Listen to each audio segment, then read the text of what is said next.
The time has finally come.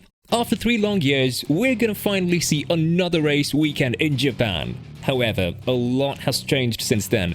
For example, Red Bull won the Drivers' Championship with Honda last year, and there is a chance that they'll do it this year again in Japan. This would be a huge treat for the fans, who are coming in a massive number for this GP, but there are lots of facts that you didn't know that revolve around this track. And with the Japanese GP right around the corner this coming weekend, we thought that we'd update you guys on some very interesting facts about this very circuit. So stay tuned to find out more. Before we dive deep into our history trip, make sure to hit that subscribe button, like our video, and turn on the bell notifications. Suzuka is a track that is long, 3.608 miles, and contains 8 corners, 10 of which are right and 8 left. The track is interesting for the fact that it's both clockwise and anti-clockwise, and the race distance is 53 laps. The fact that there is just one DRS zone makes it one of the most demanding tracks on the calendar, and overtaking here isn't as easy as it sounds. So what are some of the facts that you need to know about this circuit? Number 5. Verstappen's debut.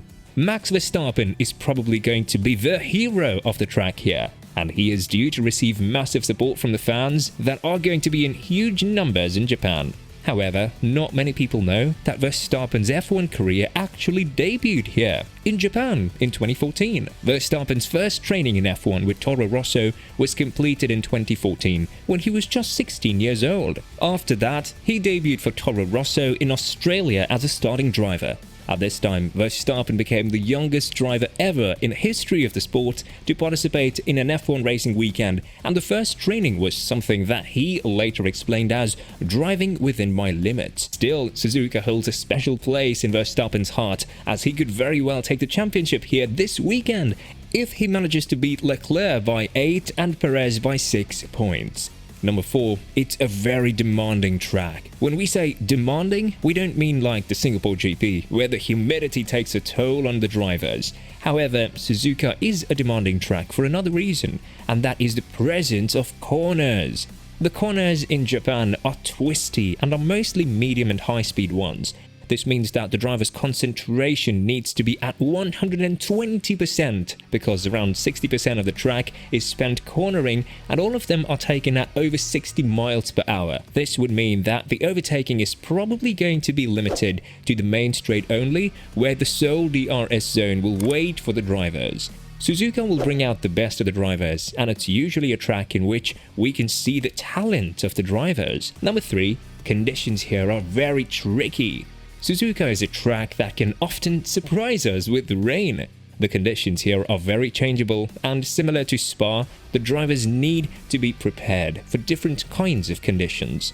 This weekend, we're expecting to see a bit more rain than usual, which means that we're definitely going to witness an interesting weekend if the weather forecast decides to put on a little show for us. The changeable conditions caused chaos during the 1994 F1 race, as the outcome of the race was decided on aggregate time. Damon Hill won the race by 3 minutes, and 10 years later, the race was postponed due to Typhoon Ma-on. Number 2, Schumacher dominates this GP. Michael Schumacher is a driver that won the most amount of races here at the Japanese GP. He won this event 6 times, and the following driver is also German, and that is the 4-time world champion Sebastian Vettel. On the other hand, the constructors that are dominating this GP are McLaren, topping the table with 9 wins, while Ferrari has 7. However, the conditions have changed a lot since the good old days, and we're seeing a rebranded Suzuka this weekend. Now, the 2 gravel traps that were present in the past are gone, and the artificial turf has also been replaced by asphalt in turn 8. Some of these changes have been brought as security measurements, and that is something that Suzuka desperately needs, especially after we tell you about our next fact. Number 1. Jules Bianchi's death. This is something that has left a huge black mark in the history of F1, and is probably the main factor as to why the halo system was invented and implemented in F1. After a crane lifted the car of Sutil, who banked in at the gravel traps in Suzuka, Jules Bianchi got off the wet road and literally entered under the crane with his car.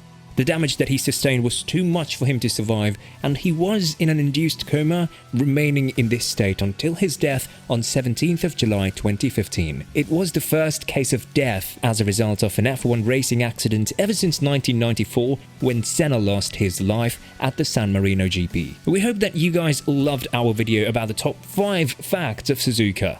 Don't forget to subscribe and like the video.